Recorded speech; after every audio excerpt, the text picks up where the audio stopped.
قرآن کہانی کے تمام دیکھنے اور سننے والوں کو السلام علیکم ورحمۃ اللہ وبرکاتہ۔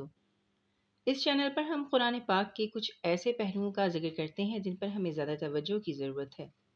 آج کی اس ویڈیو میں ہم سیلاب کیوں آتے ہیں اور قدرتی آفات کی اصل وجہ کیا ہے، اس بارے میں قرآن و حدیث کے ساتھ ساتھ موجودہ وقت کے لحاظ سے بھی سمجھنے کی کوشش کریں گے۔ ویڈیو دیکھنے سے پہلے پلیز ہمارے چینل کو سبسکرائب کیجیے، لائک کیجیے اور شیئر کرنا مت بھولیے۔ اللہ سے دعا ہے کہ وہ ہمیں قرآن پاک کو سمجھنے اور اس پر عمل کرنے کی توفیق عطا فرمائے، آمین۔ سورہ قصص آیت نمبر 58 اور 59 میں ارشاد باری تعالیٰ ہے، شروع اللہ کے نام سے جو بڑا مہربان نہایت رحم والا ہے۔ اور ہم نے بہت سی وہ بستیاں تباہ کر دیں جو اپنی عیش و عشرت میں اترانے لگی تھیں۔ یہ ہیں ان کی رہائش کی جگہیں جو ان کے بعد بہت ہی کم آباد کی گئیں، اور ہم ہی ہیں آخر سب کچھ کے وارث۔ تیرا رب کسی ایک بستی کو بھی اس وقت تک ہلاک نہیں کرتا جب تک کہ ان کی کسی بڑی بستی میں اپنا کوئی پیغمبر نہ بھیج دے جو انہیں ہماری آیتیں پڑھ کر سنا دے، اور ہم بستیوں کو اسی وقت ہلاک کرتے ہیں جبکہ وہاں رہنے والے ظلم و ستم پر کمر کس لیں۔ موجودہ وقت کی صورتحال پر ذرا غور کرنے سے پہلے 8 اکتوبر 2005 کو بالا کوٹ اور مظفر آباد کے بلند و بالا پہاڑ کس ذات کے حکم پر تھر تھر آئے تھے اور انسانی آنکھوں نے انہیں چلتے ہوئے دیکھا تھا؟ زمین کس کے حکم پر پھٹی تھی اور ہزاروں انسان آنن فانن اس میں سما گئے تھے؟ 24 دسمبر سن 2004 کو سمندر کی تہ میں ہولناک زلزلہ کس ذات نے برپا کیا تھا؟ اور جزائر کے سینے پر آباد انسانیت پانی میں خس و خاشاک کی طرح کس کے حکم پر بہہ رہی تھی؟ یا پھر 2010 میں آنے والے سیلاب جس نے پورے ملک میں تباہی مچا دی تھی کس وجہ سے آیا تھا؟ جون 2022 میں شروع ہونے والے مانسون کو کس نے اور کیوں 3 ماہ تک طول دے کر پورے ملک میں دریاؤں اور ندی نالوں کو بے قابو کر دیا تھا اور ہزاروں لاکھوں لوگوں کو بے یار و مددگار کھلے آسمان کے نیچے پانی میں لاپٹ خاں تھا؟ موجودہ وقت کی صورتحال پر ذرا غور کرنے سے پہلے ماضی رفتہ کے کچھ دریچوں میں جھانک لینا مناسب ہے۔ آئیے ہم سب سے پہلے قرآن کی طرف رجوع کرتے ہیں، اس کی زبانی سنتے ہیں کچھ ایسی امتوں کے احوال جو اب سے سینکڑوں ہزاروں سال پہلے قصہ پارینہ ہو گئیں، لیکن قرآن پاک میں قیامت تک کے لیے ان کی داستان قلم بند کر دی گئی، قرآن کے صفحات میں انہیں قید کر دیا گیا۔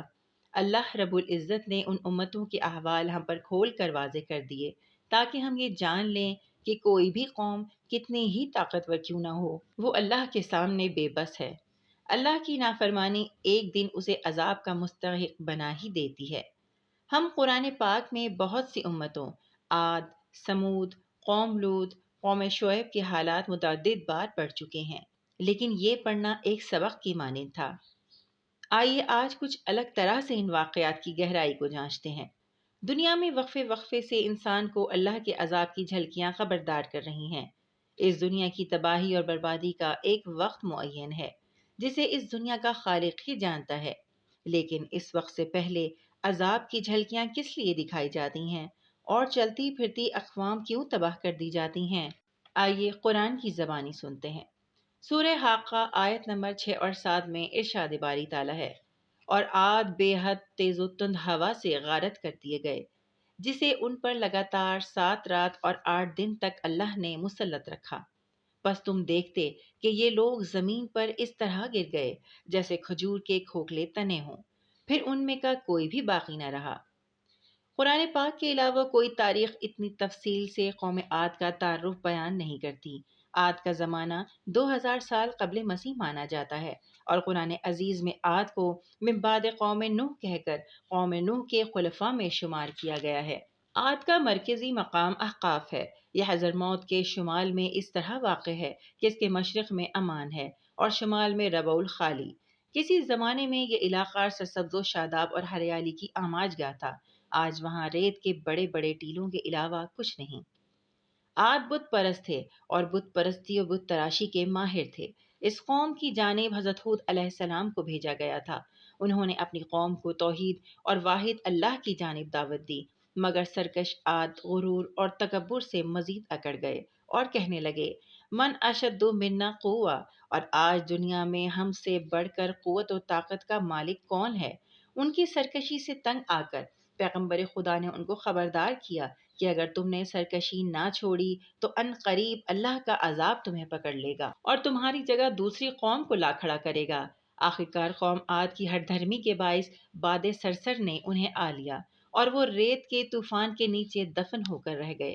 قرآن پاک میں جس جگہ کے بارے میں باغات اور چشموں کی نعمتوں کے متعلق باور کرایا گیا ہے اور عاد کو تنبیہ کروائی گئی تھی، آج اس جگہ ہزاروں سال سے صرف ریت ہی ریت نظر آتی ہے۔ سورہ نحل، سورہ حاقہ، سورہ احقاف، سورہ حامیم، سجدہ سمیت بہت سی صورتوں میں اس بارے میں واضح طور پر گواہی موجود ہے۔ 7 رات اور 8 دن تک جاری رہنے والی اس ہوا نے وہاں موجود تمام علاقے، آبپاشی کی نہریں، ڈیم، باغات، چشمے سب اپنے واسیوں سمیت ریت کے ٹیلوں کے نیچے دفن کر دیے اور یہاں دور تک صحرا پھیل گیا۔ یہ ہے بڑے بڑے ستونوں والے خوشحال، مضبوط جسامت والے لیکن متکبر و سرکش قوم عاد کا انجام۔ مدینہ سے کچھ آگے شمال کی جانب وہ علاقہ ہے جہاں قوم سمود آباد تھی۔ یہ جوف اور وادی القریٰ کے نام سے مشہور ہے۔ یہ شہر اپنے پیغمبر حضرت صالح علیہ السلام کی وجہ سے مدائن صالح کہلاتا ہے۔ اس قوم کا ذکر سورہ اعراف، سورہ ہود، سورہ زاریات، سورہ ہجر، سورہ فصلت، سورہ نحل، سورہ حشر، سورہ حاقہ اور سورہ شمس میں کیا گیا ہے۔ اہل سمود بھی بت پرست تھے۔ حضرت صالح علیہ السلام کو اللہ نے اس قوم کی جانب بھیجا۔ یہ بڑے بڑے پہاڑوں کو کاٹ کر مکان اور محل بناتے تھے، نہایت سرکش اور بے باک تھے۔ حضرت صالح علیہ السلام کا مذاق اڑاتے تھے اور ان سے معجزے طلب کرتے تھے۔ آخرکار ایک چٹان سے حاملہ اونٹنی اللہ کے حکم سے نمودار ہوئی، جس نے اپنے بچے کو ان کے سامنے جنم دیا۔ اس کی پانی کی باری مقرر کر دی گئی۔ ایک دن اونٹنی پانی پیتی اور اگلے دن قوم صالح کے باقی جانور سیراب ہوتے۔ جب اونٹنی پانی پی کر واپس جاتی تو مزید صحت مند اور خوبصورت ہو جاتی، ایسی عظیم الشان نظر آتی کہ روب طاری ہو جاتا، کیونکہ وہ اللہ کی اونٹنی تھی، ناقۃ اللہ تھی۔ بالآخر قوم سمود نے اس اونٹنی کی کونچیں کاٹ ڈالیں اور ہلاک کر ڈالا۔ کچھ روایات کے مطابق اس موقع پر وہ اونٹنی زور سے چلائی، اس کی چیخ سن کر اس کا بچہ دوبارہ اسی چٹان میں جا کر غائب ہو گیا جہاں سے وہ نمودار ہوا تھا اور دوبارہ نظر نہ آیا۔ حضرت صالح علیہ السلام نے آپ دیدہ ہو کر قوم سے خطاب کیا، اے بدبخت قوم، آخر تجھ سے صبر نہ ہو سکا، اب اللہ کے عذاب کا انتظار کر۔ 3 روز کے بعد وہ نہ ٹلنے والا عذاب آئے گا اور تم سب کو ہمیشہ کے لیے تہس نہس کر دے گا۔ سمود پر اگلی صبح سے ہی عذاب کی نشانی نمودار ہونا شروع ہو گئی۔ پہلے دن ان کے چہرے ایسے زرد پڑ گئے جیسے خوف کی ابتدائی حالت میں ہوتے ہیں۔ دوسرے روز ان کے چہرے سرخ تھے، گویا خوف و دہشت کا یہ دوسرا درجہ تھا۔ اور تیسرے روز ان سب کے چہرے سیاہ پڑ گئے، کیونکہ اب انہیں اپنی موت کا یقین ہو گیا تھا۔ وہ اس قدر خوف زدہ اس لیے ہو گئے تھے کہ نبی اللہ صالح علیہ السلام کو سچا جانتے تھے۔ اور پھر 3 دن بعد رات کے وقت ایک ہیبت ناک آواز نے ہر شخص کو اسی حالت میں ہلاک کر دیا جس حالت میں وہ تھا۔ قرآن اسے کبھی کڑکدار بجلی، کبھی زلزلہ ڈال دینے والی شے اور بعض جگہ دہشت ناک چیخ کے نام سے یاد کرتا ہے۔ ایک ایسی کوندنے والی بجلی کا تصور کیجیے جو کبھی مشرق، کبھی مغرب سے چمکتی، گرجتی، لرزتی، کوندتی ہوئی کسی مقام پر ایک ہولناک آواز سے گرے تو اس جگہ کا کیا حال ہوگا۔ اس عذاب نے قوم سمود کو اس کی جڑوں سمیت اکھاڑ پھینکا اور وہ ایسے ہی پڑے رہ گئے گویا کبھی تھے ہی نہیں۔ آج ان کے پہاڑوں اور چٹانوں کو کاٹ کر خوبصورتی سے بنائے گئے وسیع و عریض مکان اپنی جگہ موجود ہیں، لیکن وہاں رہنے والا کوئی نہیں، صرف وحشت کا راج ہے۔ قوم لوط دریائے اردن کی ترائی میں شام کے جنوب میں آباد تھی۔ ان کا پایہ تخت صدوم تھا۔ یہ علاقہ بھی بڑا ہی زرخیز اور شاداب تھا۔ یہاں بسنے والی قوم بڑی بد کردار تھی۔ سرے محفل بد کرداریاں کرتے اور بجائے شرمندہ ہونے کے اس پر فخر کرتے۔ راہ چلتے مسافروں کو لوٹ لینا، اپنے مہمانوں کی ہر چیز چھین لینا ان کا پسندیدہ مشغلہ تھا۔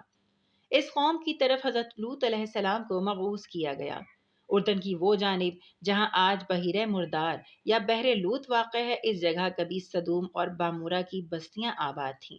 یہ مقام شروع سے سمندر نہیں تھا، بلکہ جب قوم لوط پر عذاب آیا اور اس سرزمین کا تختہ الٹ دیا گیا اور سخت زلزلہ اور بھونچال آئے، تب یہ زمین 400 میٹر سمندر سے نیچے چلی گئی اور پانی ابھر آیا۔ یہاں موجود قوم ہم جنس پرستی میں مبتلا تھی، لہٰذا اس قوم پر اپنی بد کرداری کی وجہ سے ہولناک عذاب آیا۔ اس زلزلے کے ساتھ دھماکے، بجلی، قدرتی گیس اور آتش زدگی بھی اس تباہی میں شامل تھے۔ اس تباہی کے عمل کے دوران اس کی گہرائی سے خوابیدہ آتش فشاں کا مواد نکلا۔ آج بھی اس علاقے میں ہزاروں سال کے بعد زمین پر لاوا اور دوسرے مواد کی تہیں اسی طرح موجود ہیں۔ مدین کی بستی کی جانب حضرت شعیب علیہ السلام کو مبعوث کیا گیا۔ یہ شہر مشرقی اردن کی بندرگاہ معان کے قریب موجود ہے۔ قوم شعیب علیہ السلام کی پوری قوم خرید و فروخت میں ناپ تول کو گھٹا کر لوگوں کے حقوق ضائع کرنے، راستوں پر بیٹھنے اور سریراہ آنے جانے والے مسافروں کو ڈرا کر لوٹ مار مچایا کرتے تھے۔ جب وہ بھی حد سے گزر گئے تب ان پر سخت گرمی اور زلزلے کا عذاب نازل ہوا اور وہ ایسے نابود ہو گئے گویا کبھی تھے ہی نہیں۔ آج ہمیں موجود مسلم امہ اور بالخصوص پاکستان میں تمام تباہ شدہ اور عذاب شدہ اقوام کی برائیاں جمع ہو چکی ہیں۔ ہم نبی علیہ السلام کی تعلیمات کو قوم عاد کی مانند جھٹلاتے بھی ہیں، قوم سمود کی طرح شرک اور کفران نعمت بھی کرتے ہیں، قوم لوط کی طرح ہم جنس پرستی کے بد فعل میں بھی مبتلا ہیں، اور قوم شعیب کی مانند ناپ تول میں بے ایمانی اور رہزنی جیسے افعال میں بھی مبتلا ہیں، لیکن پھر بھی اس بات کی امید لگائے بیٹھے ہیں کہ ہمارا رب ہم پر عذاب نازل نہیں کرے گا، کیونکہ ہم نے یہود کی طرح خود کو اللہ کی لاڈلی امت بھی تصور کر لیا ہے، اپنے علاوہ ہر دوسرے شخص کو عذاب کا مستحق سمجھ لیا ہے۔ ہمارے اوپر آیا عذاب دراصل ہمارے اپنے اعمال کی تباہی کا نتیجہ ہے، وہ چاہے زلزلہ ہو، سیلاب ہو، طوفان ہو یا پھر قحط سالی۔ نبی کریم صلی اللہ علیہ وآلہ وسلم اس طرح کی بستیوں سے بہت تیزی سے گزرنے کا حکم فرماتے۔ ایک بار لوگوں نے سمود کی بستی میں ان کے کنویں کے پانی سے آٹا گوندھ لیا تھا۔ نبی کریم صلی اللہ علیہ وآلہ وسلم نے اس آٹے کو بکریوں کو کھلانے اور تلف کرنے کا حکم فرمایا اور وہاں سے جلدی کوچ کرنے کا حکم فرمایا۔ آج ہم بہت ذوق و شوق سے ان مقامات کو سیاحتی اور ثقافتی ورثہ قرار دیتے ہیں، ان سے عبرت حاصل کرنے کی بجائے اس پر فخر کرتے ہیں۔ کیا ہم یہ سوچ کر کہ ہمارا پروردگار رحمان و رحیم ہے، غفار و ستار ہے، لہٰذا وہ ہمیں معاف فرما دے گا، اس کے قوانین کو توڑنے، احکامات کا مذاق اڑانے اور اپنے غلط کردار سے اس کے عفو و کرم کا ناجائز فائدہ اٹھاتے چلے جائیں گے تو کوئی حرج کی بات نہیں۔ دراصل ہمارے اوپر آئے عذاب اور آزمائشوں کی اصل وجہ بھی ہماری یہی سوچ اور ہمارے اپنے اعمال ہیں۔ امید ہے کہ اس ویڈیو سے بھی آپ کو کچھ مفید معلومات ضرور حاصل ہوئی ہوگی۔ قرآن پاک کو سمجھنے کے اس سفر میں ہمارے ساتھ رہیے، دیکھتے رہیے قرآن کہانی۔